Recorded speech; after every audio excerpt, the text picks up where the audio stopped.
So, you want to know how to transfer Windows to a new SSD quickly and easily? I got you. The most efficient way is by cloning your existing Windows installation from your old drive to the new SSD using specialized software. First, connect your new SSD to your computer, either internally or via a USB-to-SATA adapter. Ensure the SSD has enough space to accommodate all data from your current C drive. Before cloning, it's wise to clean up unnecessary files and uninstall unwanted programs from your old drive to reduce the transfer size.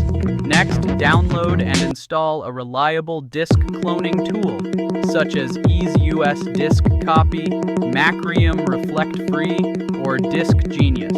Open the cloning software, select your old Windows drive as the source and your new SSD as the destination.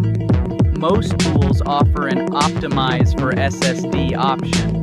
Enable this for better performance.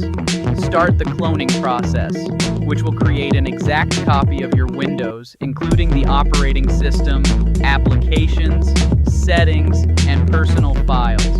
Once complete, shut down your computer, physically replace your old drive with the new SSD, and then boot up. You might need to enter your BIOS/UEFI settings to ensure the computer boots from the new SSD. And that's it.